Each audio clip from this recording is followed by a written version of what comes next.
श्रीराम समर्थ. व्यक्तीच्या जीवनामध्ये प्रत्येकाला वाटत असतं माझं आयुष्य हे यशस्वी बनलं पाहिजे, माझं आयुष्य गतिमान झालं पाहिजे आणि माझ्या आयुष्यामध्ये मला जे ध्येय हवं आहे त्या ध्येयापर्यंत मी पोहोचलो पाहिजे.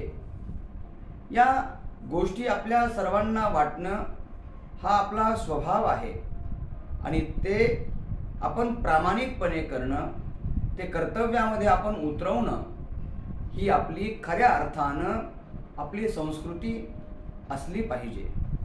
बघा, आयुष्यामध्ये आपल्याला आपण काय मिळवावं किंवा आपल्याला काय मिळवायचं आहे हेही आपण आधी ठरवणं गरजेचं आहे.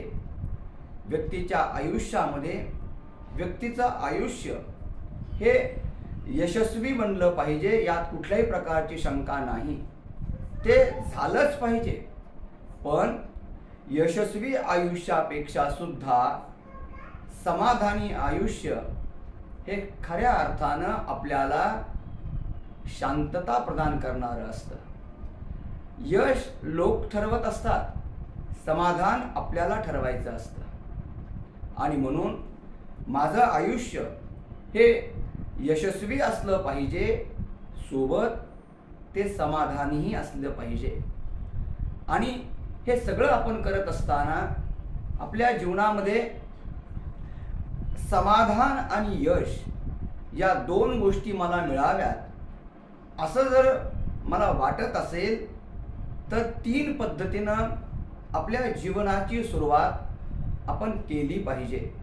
या 3 पद्धतीनं आपण जर आपल्या जीवनाची सुरुवात केली तर मला असं वाटतं यशही मिळेल आणि समाधान पण मिळेल. कुठल्या आहेत त्या 3 पद्धती? एक सामान्य प्रश्न मी आपल्याला विचारतो, बघा, आपणही ठरवा की ते योग्य आहे की अयोग्य. प्रश्न इतकाच आहे की आपण देवाला, आपल्या सद्गुरूला ज्यावेळेस नमस्कार करत असतो किंवा जिथं आपली श्रद्धा असते त्या ठिकाणी आपण नमस्कार करत असतो, तर नमस्कार करताना 3 गोष्टी आपल्याला कराव्या लागतात. या 3 गोष्टीशिवाय नमस्कार करताच येत नाहीये. कुठल्या 3 गोष्टी असतील बरं? त्या काय आहेत त्या 3 गोष्टी ज्या आपण करणं आपल्यासाठी अनिवार्य आहे? त्यामधली पहिली गोष्ट असते, आपल्याला आपले हात हे जोडावे लागतात. दुसरी गोष्ट आहे, आपल्याला आपला माथा हा झुकवावा लागतो. आणि तिसरी आणि महत्त्वाची गोष्ट आहे, आपल्याला आपलं हृदय त्या ठिकाणी समर्पित करावं लागतं. हात जोडणं, माथा झुकवणं, आपल्या भावना, आपलं हृदय त्या ठिकाणी समर्पित करणं, या 3 गोष्टीच्या माध्यमातून देवाला, सद्गुरूला नमस्कार केला जातो. आपल्या जीवनामध्ये या 3 गोष्टी आपण करत असताना आपल्याला हात जोडायचे आहेत, पण हे हात लाचार वृत्तीनं, लाचार असल्या हीन भावनेनं कोणासमोर हात जोडायचे नाहीत. बघा, हात जोडताना सुद्धा अशा ठिकाणी हात आपण जोडा जिथून आपल्याला आपल्या जीवनामध्ये काहीतरी चांगलं मिळणार आहे. आपला माथा सुद्धा त्या ठिकाणी आपण झुकवावा. बघा, माथा ज्या चरणावर झुकवायचा असतो ना, ते चरण सुद्धा त्या योग्यतेचे असले पाहिजेत. आपल्या स्वतःच्या स्वार्थासाठी आपण कुठेही झुकू नये. विद्या विनयेन शोभते हे सत्य आहे, पण ती विद्या त्या ठिकाणी आपली शोभली पाहिजे ज्या ठिकाणी त्या विद्येची जाण असली पाहिजे. एखादा आंधळा असेल तर अशा आंधळ्या व्यक्तीला प्रकाशाचं मोल, प्रकाशाचं महत्त्व आपण किती सांगण्याचा प्रयत्न केला तरी त्याला ते समजणार आहे का? जन्मजात जो अंध आहे त्याला ते समजणार नाहीये. त्यासाठी ज्या ठिकाणी विद्वत्तेची जाण आहे अशा ठिकाणी आपण बोललं पाहिजे. ज्या ठिकाणी चरण अत्यंत पवित्र आहेत, की ज्या चरणाच्या माध्यमातून आपण आपल्या जीवनाचा मार्गक्रमण करू शकतो. अशा चरणाच्या ठिकाणी, अशा पायावर आपला माथा आपण झुकवला पाहिजे.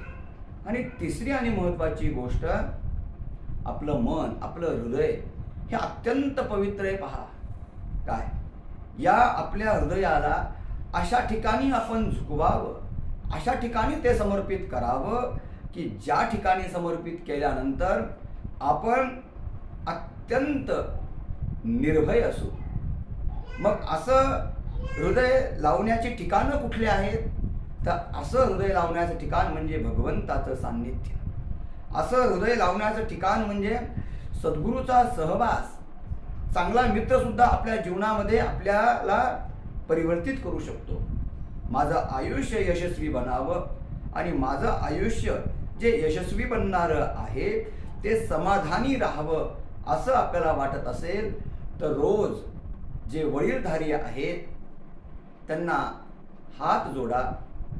जे अत्यंत आदरणीय आहेत त्यांच्या ठिकाणी आपला माथा आपण झुकवा आणि ज्यांच्याकडनं आपल्याला काहीतरी चांगलं घेण्यासारखं आहे अशा ठिकाणी आपलं हृदय, आपल्या भावना आपण जोडत चला.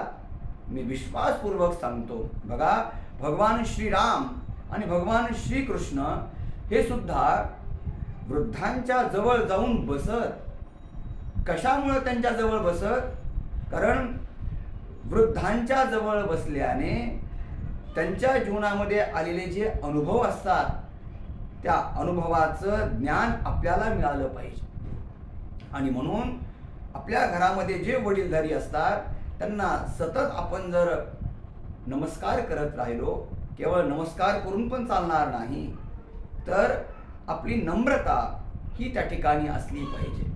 पण नुसती नम्रता आहे, नमस्कार रोज करतो, पण आपल्या कृतीमध्ये जर ती कर्तव्यता नसेल तर आपल्या जीवनामध्ये आपल्याला जे साध्य होणार आहे ते साध्य पण होणार नाही. आणि म्हणून माझं आयुष्य हे यशस्वी बनावं आणि माझं आयुष्य समाधानी राहावं असं वाटत असेल तर हात जोडा, माथा झुकवा आणि आपलं हृदय त्या ठिकाणी समर्पित करा. आम्हाला आमच्या संत परंपरेने राम, कृष्ण आणि हरी हा जो महामंत्र आपल्याला सांगितला आहे हा त्याचाच अर्थ आहे.